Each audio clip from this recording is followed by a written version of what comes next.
Welcome to the new episode of the Educator's Clinic, and we have Daniel Sobel with us. Hi, Daniel. Hello. Thank you for having me. Thank you for being with us. And my first question, who is Daniel Sobel? I'm not sure how to answer that. My professional role is that I'm founder and chair of Inclusion Expert. Where we've supported about 10,000 schools in the UK in inclusion. And I'm also founder and chair of the International Forum of Inclusion Practitioners, and that is in 126 countries. And we're partnered with the European Union and UNESCO and quite a lot of NGOs and so forth. So, that's my professional stuff. I've written some books which became bestsellers, and I speak around a lot. I don't really think of the real answer of who is Daniel Sobel as being that. That's just what I do. Mm-hmm. Mainly I do that, and I also do being a father of 3 children and a husband, and being a very flawed human being who's on a journey and just doing my best and feeling like I'm constantly messing things up. We hope not. I'm very privileged to be here, and I'm very happy to be chatting with you in person. Honoured. It's a strange thing, I've been paid to come to Saudi Arabia and to, recently as in Qatar and various countries around the world. I mean, that's such a privilege, and I get to meet my heroes. I get to meet you. So that's please, you're my hero, Dan. So, but we want to delve deep into the personal side of you, and why did that lead to your passion towards inclusion and inclusive education? It's probably worth saying a little bit of my personal story, which is that I wasn't successful in the end of my schooling, and there were certain aspects of my schooling that were, but certainly at the end of it, I didn't come out with any A levels to speak of, and there was aspects of it which I struggled with. Mainly, I suppose, later on in life, I realised ADHD was a big part of it. So I have a lived experience of what it means to have a kind of a need that wasn't really recognised. I got words that were sort of thrown at me throughout my childhood, such as being lazy or needs to do better or concentrate better or is just not focused and those sorts of things. So I had that sort of negative experience. And when I left school, I think I read my first book when I was about 18, and it had a profound effect on me because it had lots of long words in which I really liked, and I thought, those are interesting. You remember the title? No. Okay. And but it was written by, I remember it was written by a Nobel laureate, and so it was like complex language with complex ideas, and suddenly I thought that was interesting. And I realised a few things, that I discovered about myself. That firstly, my brain likes complicated and interesting things. And funnily enough, school had been a lot easier. It had almost been like too boring. Had been like a slow train for my brain. And what my brain needed was fast things and complex things. So so I discovered that. And I discovered two styles of reading. Whatever happens, the material has to be complicated and challenging, otherwise my brain doesn't like it. It's either like it's a mountain, I can't cope with a hill. Okay, so that's the first thing I discovered. And the second I discovered is that I either need to walk up a mountain extremely slowly and taking in every rock and butterfly and having a very visceral experience, or I need to fly up the mountain, so like speed reading. And I really didn't have any other lane.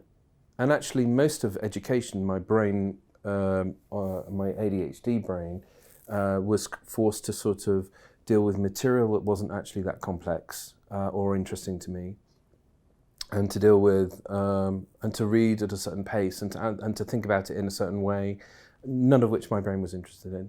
So I've had this personal experience where I transitioned from being very poor academia to having experience of doing extremely well. It came towards the top in my master's program in education psychology and also in psychotherapy, and I was doing a doctorate in education and psychology, and I'm able to write books, and I've published 100 articles and things like that, which I can do well.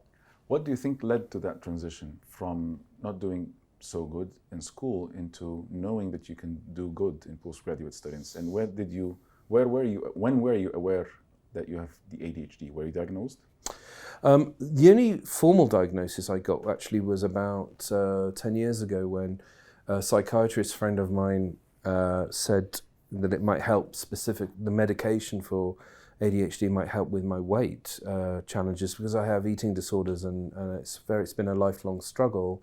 And actually it's ADHD, there's a hyperactive type of ADHD, but there's also an inattentive ADHD, which both of which require an access to more microdoses of dopamine, so lack of dopamine release. So by movement, sort of hyperactivity stimulate dopamine release, and you can also get dopamine through eating.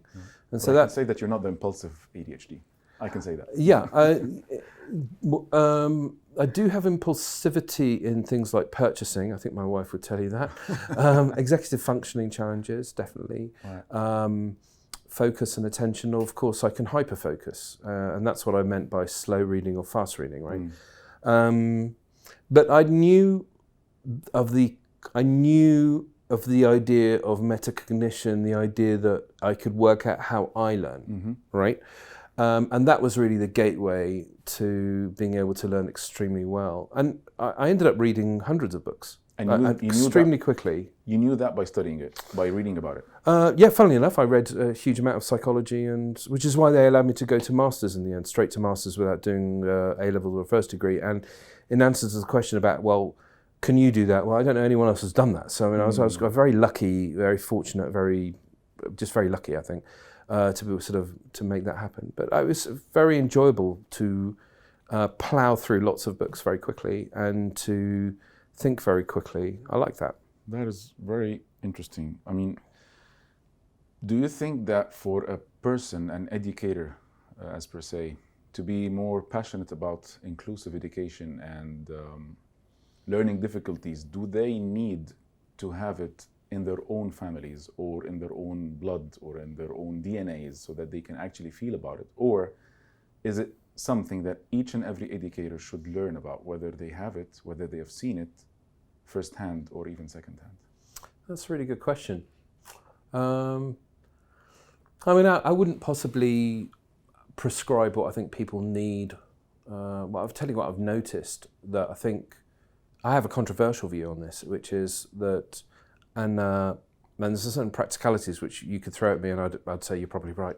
I lose most arguments. But my thought about it is that there's a certain amount of emotional intelligence that you need to be a teacher. And I think without it, what you end up doing is focusing on how you're teaching a subject rather than how you're teaching a child. And there's some interesting ramifications about this. So for example, a teacher who sees a child, the same child, you have two different teachers seeing the same child, one who thinks the child is causing distress, and another teacher who sees that child as a child who is in distress. Now, you could have a level of training to be able to understand what the child's behaviours mean. You could have a level of training as to how to deal with the child. But how you deal with your own personal frustrations about that child, I think is determined less by your professional qualifications and more by how you as a human perceive and interact with other humans. And inclusion is all well and good and everything, of course, until the point that it's challenging. And then that's where it really kicks in, right? So does it help that somebody else in your family, I tell you what, it helps when it's someone in your family, when you have someone who suddenly becomes extremely motivated because their son had such a bad time at their school, and then they go and set up a special school, and that becomes like a flagship school in the region, and that's happened all over the world. I've heard that in Croatia and Bosnia. I've heard that in Chile. I've heard that in Saudi Arabia. Yes. I've heard that in Egypt. I've heard that in England a number of times. I mean, all over the world you have that as a phenomena. So I think I say that's an unfortunate phenomena that is... It's a motivator, let's say. Yeah. Right, it's true. So you mentioned dealing with stress for an educator to be a good human being to start with and to begin with. The importance of knowing yourself before knowing others and starting with your own. How do you get about that? Does that need training? Is that a skill that you're born with, or is it acquired? That's a really interesting question. One which I don't think I'm completely qualified to answer. I do know on the master's program that I run, I focus quite a bit on the power and the importance of failure in recognizing one's limitations, one's failures in the process of interacting with students and parents and other teachers in the realm of a community, and not to sort of celebrate failure, but to acknowledge that I, as a human, am limited, that I need it to be like this, and it can't be, right? I tried to do this, but I failed, and so on. So actually, as a feature of my books and of my educating, I always tell stories of where I screwed up. So that idea being that it's partly to say that it's okay to fail, because if you suggest that, or which I am doing, that education is a human-to-human endeavor, a relationship between two humans, be they one being older and one being younger, then humans in the existential relationship is not in any way a perfect thing. It goes through the ebb and flow of, happiness and sadness and frustration and the full cycle of human feelings. And to think that we just park those at the door is, I think, just ignorant of how humans work. So therefore, it means that, when a child, for example, is behaving in a certain way, they're probably pointing out that you have failed them. And so, it's hard to acknowledge that failure, to say, so what teachers do is they blame the child. No, it's you, the child, you're the failure, and you need to behave like this. When actually, my lesson was so boring, they were falling asleep in the lesson. But I blame them, So what I'm saying is that I think for an evolved understanding of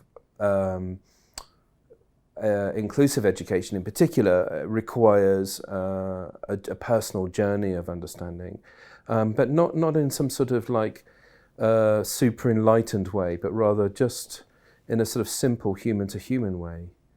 I think that personal honesty or that frankness is very fresh and open. It's very quite interesting because I'm travelling around at the moment with a cohort of really experienced and expert practitioners in inclusion, and we have something in common, which is that we're all really open and honest with each other. And open and honest doesn't mean that we're all, always have perfect feelings and perfect happiness and equanimity and everything, but actually quite the opposite. We're all quite flawed humans. We're flawed. I say to people, I'm more flawed than the average person. I mean, and in itself sounds a little bit arrogant, but I mean, I think being a vulnerable, flawed human is your starting point for seeing the other human as being a real human. You can't accept yourself as being flawed. You won't accept someone else as being flawed. And I think it takes a certain amount of bravery to do that. 100%. And willingness. 100%. Embracing vulnerability, self-awareness leads to situational awareness, I would say as well. 100%. I mean, you've mentioned your books, Daniel, and I have 3 of which you've gifted me, and I'm really frankly appreciative of that fact. Narrowing the Attainment Gap, a handbook for schools. So if you can brief it in a nutshell, what would you say about that book? I wrote that book to try and answer a problem, which was actually quite a nice problem. The problem was that the government in England had put forward a fund, I don't know how many billions in total, I can't remember, for children who come from much poorer backgrounds. Here's some money, and it goes to specifically to the children, directly to the children for their education, to try and close the gap of their expectations because they come from a poor background. That's an interesting issue, because what are you going to spend the money on? Like, well, what is it? So the book is partly an exploration as to, well, what is it that you could spend the money on? And the other thing, because most of my approach is there aren't off-the-shelf solutions, they're personalized solutions.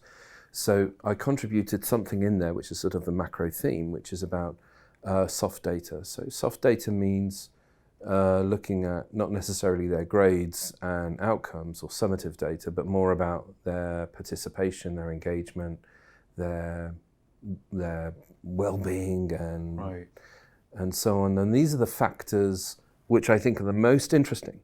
And generally, as a general rule, and this I'm sure there are plenty of exceptions, but as a general rule, when you address the soft data, the story behind the data, the hard data, then you will get very fast closing of gaps. And when you just go in from the angle of the hard data, then it really very rarely happens, in my estimation. This leads us to the second book, Leading on Pastoral Care. I mean, of course there are, and correct me if I'm wrong, research studies about the effect of well-being on students' performance levels and attainment levels. Does that book shed the light on that? And do you agree with that? Well, there's a professor in New York who said, but Daniel, why have you produced a book about, church leadership, pastoral care? That's what it means for most countries. It doesn't. So I think because you and I are aware of the UK system of, so we should just sort of say that pastoral care is not really an internationally sensitive or friendly statement, but anyway, heck, True. It was the publishers that did it. I blame them. So the pastoral care is to do with social, emotional, mental health support. There's 3 or 4 of the biggest problems in education are recurring, which I tried to address in there. One is the stress and the pain of confrontational meetings in schools. Confrontational meetings very often between a school leader and parent, for example. So how to minimize those and how to have non-confrontational meetings. We looked at how to minimize paperwork and the administration of schools, where there's a conflict between what the parent demands or wants and what the school is saying. And there is a frontier there which is experienced and felt all over the world in different ways, very often for children who are, let's say, struggling at school, and the school will call them in and tell the parents that this child needs to change in this way, and the parent gets angry or upset with the school for judging their child or speaking about a certain way. And this is sort of their common confrontation points. I try to address those in there. I try to show what an inclusive environment looks like in non-action ways, but rather in the way that the walls of the school and the environment itself can be inclusive. I try to address really common behaviours which are constantly recurring and how to minimise those. So it's about social, emotional, mental health environments of schools, really. And do you find this as something that is really taken care of in schools, whether international or public, in the 1,000+ schools that you've been visiting, or is it always attainment level and academia and performance of the kids? That's interesting. I think most schools around the world are into the, and certainly the sort of, the top 40 or 50 countries where PISA results makes some sort of difference to them. And so they're driven by data outcomes. So those end up being sort of serious priorities. I think one of the big challenges of inclusion is not actually to do with children or even adults. It has to do with the demand for curricular outcomes, partly because, the education systems around the world were designed for a different era. And we as humans have evolved our understanding of what children need far more rapidly than where the education systems have caught up. And that's partly because, and this is another controversial thing to say, take it or leave it, but the reason is because within education we elevate through the leadership people who are most trustworthy. We usually make the school principal somebody who is a very safe pair of hands. Now, safety and is completely understandable, and certainly I want my children to go. I want my children to go to a school where the school principal is a safe pair of hands. Mm-hmm. I think that's fairly obvious. But what that means is you don't elevate people who are the most innovative and creative and forward-thinking. That rocks the boat. Because it rocks the boat. And so what you have is, both nationally and globally, an education system that is crawling along at a snail's pace at best, and at worst is looking backwards. And so you get new schools built on old systems, and you see those popping up all over the world. In the exciting, fast-paced generation of the Middle East, for example, where we're speaking now. You have these old schools building new schools, not on fresh ideas, but on old ideas. Funnily enough, we just went to a school today which is bravely doing very new things, but they're more rare than common. That's true. That's true. Delving more into the classroom now, the inclusive classroom, a new approach to differentiation. So that book is all about how to make teaching easier to be. It's easier to be an inclusive teacher than not. That was the whole aim. And I'll say two other things about it. One is, it was written by Sarah Alston, and I'm quite ADHD and she's quite dyslexic, and between us we had a hilarious time climbing that mountain together. There were lots of failures along the way. It was really, really hilarious and brilliant and quite enjoyable, if not frustrating. But we were driven, you see, up that mountain, not because I was an outstanding teacher. I definitely wasn't. And I'm sure you, Hatem, was a much better teacher than I was. I was the kind of teacher that if I was being observed as a teacher, I would always know how to pretend to be good. So, quickly turn it on. But I think in every school in the world, I imagine that there are teachers who are super amazing, and I'm just saying that I wasn't one of those. So I wrote it with Sarah Alston, who was one of these super amazing teachers. So that's just to be completely honest. So the reason why I wrote it was because I don't think it's fair to ask teachers to teach children which they're not trained to teach. And I wanted to show what that basic training needs to look like.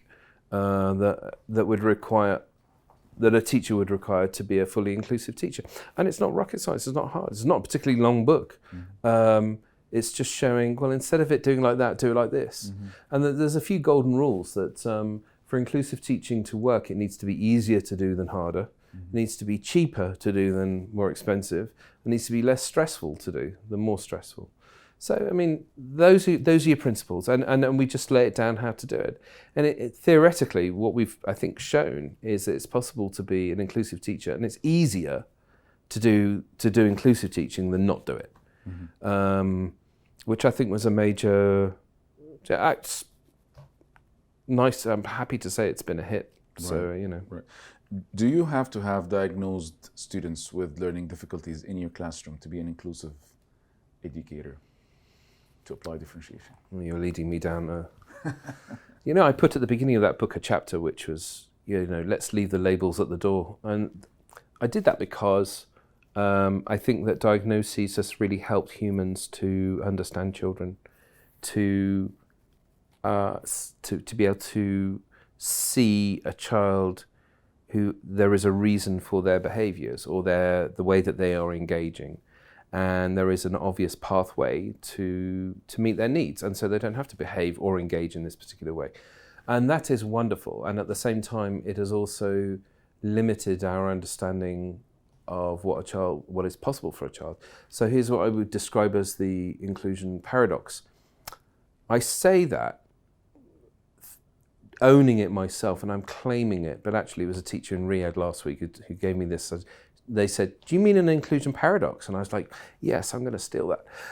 It was entirely them, but that was a really nice way of putting it. So what I mean is that we have a label which helps us understand the child, and at the same time it helps us limit the child's possibility to what's potential for the child.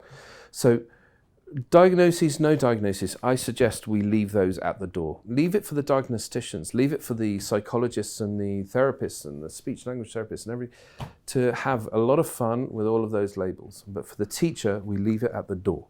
And what you see in the door is a human teacher in relation to another human child, and the knowledge that they share in that existential relationship between them is the pathway to positive education.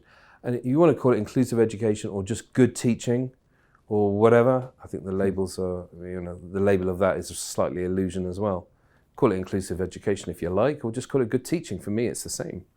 Is that easier said than done? I mean, for example, an inclusion department in a school asking a teacher to create some kind of a referral form, like red flagging a child. How does that happen without rushing to diagnose a child? And what do we do about that? I think that an inclusive classroom would be able to sort out probably 90% of issues. So that automatically cuts down a lot. And I think that if there are issues,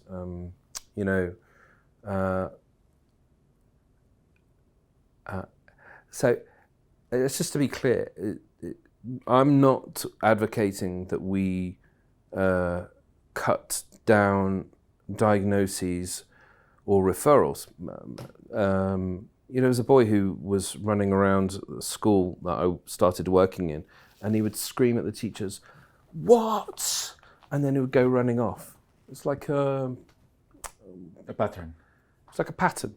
And so I had a rule that, before we do anything else, let's get a hearing test and let's get a sight test for the child. Because, although this child was 13 or 12 or 13 or something, you never know what we've missed. And so in the end, we found that this boy, of course the parent did that and also referred to the GP just to double check, make sure we haven't missed anything. And that we found that this boy had moderate hearing impairment. Moderate hearing impairment is if you just shoot a gun next to the boy's ear, he would have heard it as like a muffled sound. Wow. And so what do you get? You get a boy who doesn't understand what's going on, doesn't understand why anyone else understands what's going on, is lost in his own world, is turning around to the teachers and saying, "What?" And when he says "what," he looked angry, but actually he was saying "what?" and he was running off. I mean, I don't blame him for running off. I'd run off as well. I don't understand what was going on. I couldn't hear what was going on. Right. So it was an interesting case because, I normally end the story there, but what happened next was interesting. So the obvious thing to do is getting a hearing aid. And actually, nowadays, you see hearing aids are very small, and most kids don't care about these things. I mean, a lot of kids now, the younger generation, they're fully accepting. Everyone's got needs. Everyone's no one's really going to care. There's no bullying, whatever. But his self-perception of what hearing aid means or looks like, for him, it was a real transition. It took about 6 months before, he was willing to keep the hearing aids in. Self-esteem. The self-esteem, and actually, his behaviour completely changed. He's such a lovely boy. It's such a cute, lovely, wonderful reason. Such a simple thing. Iceberg, the tip of the iceberg, the behaviour and the belief and the reason of that behaviour. So, Dan, this was a little bit more about the taught curriculum and the strategies and what the teachers need to do, like a handbook inside of a classroom to make it an inclusive classroom. What about the written curriculum that the teacher has? And how does modification or adaptation helps the inclusive practice inside the classroom? I mean, it's such a very big topic, and I've always been afraid of stepping on the toes of curriculum, partly because there are so many different curriculums around the world, and no one actually, interestingly, no one ever really asked me, if you could design your own education system, what would it look like? And I'm partly glad that they wouldn't, because I don't even quite know what I'd probably just ask you. I just, I call up people who I think really know things and say, hey, what do you think about this? I feel like part of my job is about helping teachers rescue a position from a curriculum demand.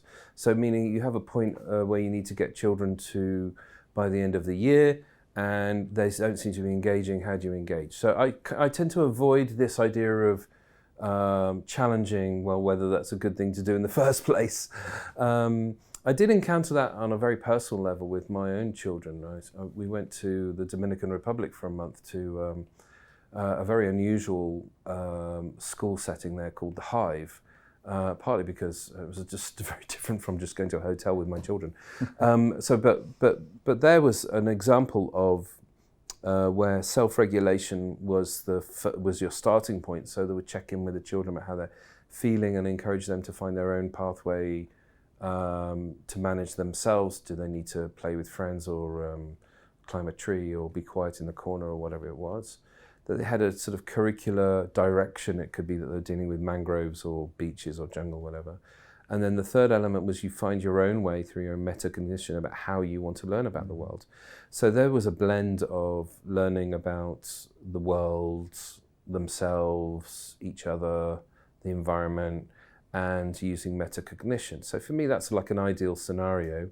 And funnily enough, what do my kids want to do next year? They want to go to school in the summer.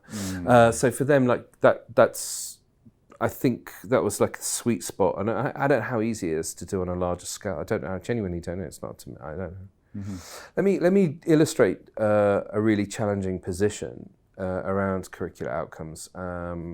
So I've given one, which is a personal example of this particular school. I'll just give this other. So I came across this idea, which it's been around for a long time. It's a sort of a concept which comes out of Africa, which is called Ubuntu. And the concept of Ubuntu is that either we as a village survive, we all survive, or we all go down, right? So we all eat and hydrate with water, or we all die. So it's the idea of working together. So, I came across a head teacher who'd had an amazing career. And she was towards the end of her career in London. She said, I'm just going to do this Ubuntu idea as applied to education. Mm-hmm. So what she said was to the kids, a mixed ability class. She said, right, either you're all going to fail or you're all going to succeed. It's over to you now. So what do you think happened? Well, students had to work out how to support each other. And belief. How to, belief. That is an inclusion at a sort of next level way of thinking. So this really flies in the face of competitive-based education, where assessment is really looking to see where you fall on the spectrum of 100, from 1 to 100%, where do you fall? Standardized assessment. The standardized approach, which is actually, I think, first cruel, and secondly, limiting, and thirdly, doesn't really think about the moments of possibility and potential. And also, it doesn't really enable children to find their own pathway in their own way. Mm-hmm. So this sort of, we're constantly coming up against this sort of standardized approach. Right. Like a child who is dyslexic in some ways is only dyslexic because relative to other people. As compared to. And there's a wonderful phrase in, I've forgotten which language, I think it's one of the languages of the sort of first peoples in Australia or New Zealand, and forgive me, I can't remember. Mm-hmm. But, describing the word, I think it's the Maori word for people with autism, is the word literally means walks their own path. Mm-hmm. I mean, what's wrong with walking your own path then? Aren't we all? I mean, it only becomes a problem if you start standardizing. Yeah. Right? Which is comparing to others. I think everybody suffers from comparing with others, except for the few, of course, who don't, I mean, I don't know if you were top of the class. I think they're above others. Well, that's subjective. Well, okay, what do you say, or what's your take about the dilemma of fitting the child to the curriculum as opposed to fitting the curriculum to the child? And I'm sure you're aware of universal design of learning, and to what extent is that actually doable in all this world of standardized assessment that we are living in, and preparing the students for university rather than preparing them for life? I mean, I only think positive thoughts about the universal design for learning. I don't think it quite emphasizes what I like to emphasize. So if you notice in this conversation, I keep coming back to this idea of this human interaction thing. Which arguably somebody from the universal design may say, well, they would argue back and say, well, that really does limit who can be a teacher or not, and we have a shortage of teachers around the world. And I'd say, yes, I agree, it's a problem. So I don't know, universal design for learning has done a really good job of sort of getting out there the idea that being inclusive doesn't take a huge amount of effort. So I'm very pro that. I think that's very good. So you want to know specifics about adapting. So I want to say something which is slightly not in contradiction, but just emphasizes an element, which is I think that conditions for learning are the priority. Conditions for learning look slightly different for different children. Some children need to be stimulated and excited, and some children need to be calmed. And that can vary throughout the day, of course. So the idea of having a sort of a universal approach, I think may miss this sort of adaptation to meet the conditions of this particular child. And those conditions don't have to be complicated. I mean, they're just simply, enable the child to stand at the back. And I always like it when I see, I'm giving a talk to teachers, and you have a few teachers standing at the back, and they're walking around and making notes. And I just like that they feel comfortable to be able to just be themselves at the back if they want. I mean, it's not disturbing me or anyone else. It's fine. Yeah. So that's a very specific example of how I think the universal design for learning has been extremely good. I think adaptation is not complicated. I think that it is not quite emphasizing where I think the real issue is, which is about the existential relationship between teacher and child. Right. And I think the conditions for learning are more important than anything. So just to enable the child to be able to regulate and to be in a zone where their brain can actually learn something. Otherwise, they're not going to learn anything. Looking at the polyvagal theory, which is a fancy way of saying, they need to be in the zone for learning. If they're too hyper-aroused, or if they're too sedate and introspective and anxious, then they're simply not going to learn anything. So it doesn't really matter what design you've done for learning. If they're not, if they don't have the right condition for their learning, then they won't engage in it. They're humans. They're humans. Yeah, you're dealing with humans, and that's the most difficult thing. Daniel, conditions for learning, and how is that different from the claimed learning styles that are not research-based, of course. So, and what does it? To what extent is it important to know your learner, and the importance as well to invest time in knowing your learner to be able to reach them, because you can't teach who you can't reach. Yeah. Do you want me to comment on learning styles? I think learning styles is a good example. I published an article recently of highlighting examples of how neurology has been, and research has been misinterpreted and brought into education. There's a lot of myths in education, which is just like they're not based in truth or reality. Learning styles is a good example. I mean, by the way, what's interesting with most of the learning myths, most of the myths around education, is there is some truth to it. I mean, it's quite nice for some people to have a visual element. I like visualizing. But it doesn't mean to say that I am a visual learner. And I think limits your learning only to that. Right. And it's just ironic for me, and painfully ironic, because I think that we're trying to promote educators and educated thinking in an environment which is all about education. And if actually we've built it on, as my friend describes it, snake oil. It's embarrassing. Right. Anyway, there's quite a few of those banding around. Right. And I think that unfortunately learning styles is one of them. It's true. So I had this experience that I think most teachers, if they've any good, have had the experience of going through teaching a child where they cause you a nightmare. And they make you anxious and nervous prior to you going into the class. You don't look forward to that particular class. You really end up hating that child, and it makes you resent being a teacher. And I think just by this is like you having to go through what it means to train to become an excellent teacher. You can't become an excellent teacher unless you've been through that.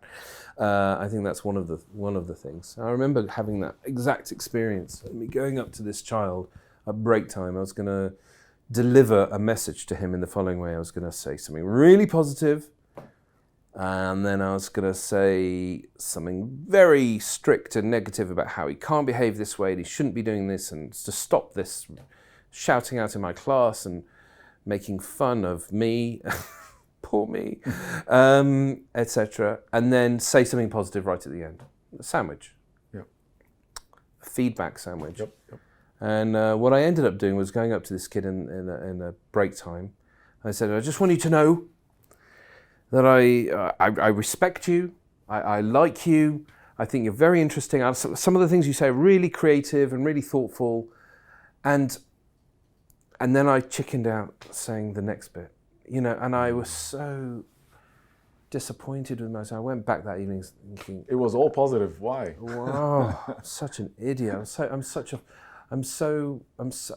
chicken. You know what I mean by a chicken? Yeah. I'm so I have no bravery. I'm psychologically I'm a coward. Mm-hmm. Anyway, the next lesson I go to, well, this boy is the best behaved boy. I mean, he's literally getting everyone to calm down, right? Because Daniel Sobel is about to speak. Transformation. Anyway, somebody else told me, the deputy head of the school told me that this boy, no one had ever said anything positive to this boy before. Wow. No one had ever said, you're a good kid, you're a nice kid, I'm interested in what you have to say. Right. No one had ever said. I mean, look, I discovered that by accident, right? Yeah. This is, and that's the issue, Dan. I mean, there should be a school system that collects this data and capture it and inform the teachers. That's kind of inclusion, school counselors, because all these information are helpful for the learning process, isn't it? So it's a really interesting question. There's a frontier between we want to safeguard or protect children's private home life that maybe the school principal knows about and one other person knows about, mm-hmm. and we don't really want to be sharing their private information with all teachers. Mm-hmm. On the other hand, mm-hmm. I think it's really useful for teachers to know. Mm-hmm. Mm-hmm. But perhaps not everything. So there's this balance, right? I could have done with knowing that this child was, no one says nice things to this child. But of course, no other teachers have picked it up. That's true. Because some people, they are having this emotional bank account full, and some people don't. And if they don't, they seek it in the school if they don't have it at home, and vice versa. I've come to think that there are very few reasons for challenging behaviour, most of which are to do with inclusion. I mean, they're just recurring reasons. They're almost predictable or obvious. 100%. This being one of them, 100%. Well, Dan, to wrap up, a message to our teachers. From top of your head. Get another job. Message for teachers. I need to think of a message for teachers. I really like what we were talking about before. Both you and I have, we've grown up in different countries. We've had different professional experiences, although I think we've come to a similar understanding, and that is that I think we both see education as a field which is rich in the potential for professional development, which is why, frankly, I can be bothered to do this interview, and I feel honoured by it, and I have huge respect for you for doing this. The Educators Clinic.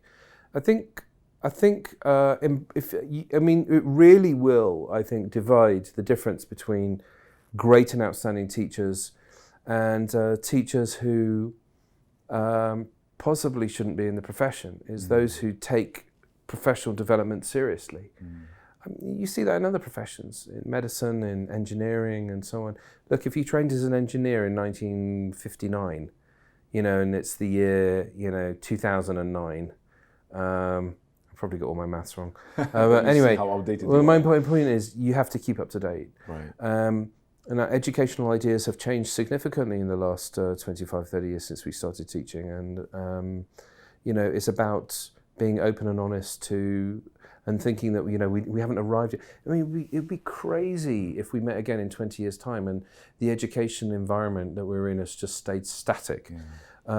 And I think this is, it feels like partly, the education is amazing when it's looking forward. It's looking forward and evolving new ideas and humanized. Yeah. Back to the human being. Machine learning and generative AI, yes, welcome, but still the human nature and the human factor is always considered. Daniel, it has been a pleasure and always a pleasure to get to speak to you. Likewise. Thank you. Thank you for your time, so Daniel. Thank you, and this was a new episode of the Educator's Clinic. Thank you.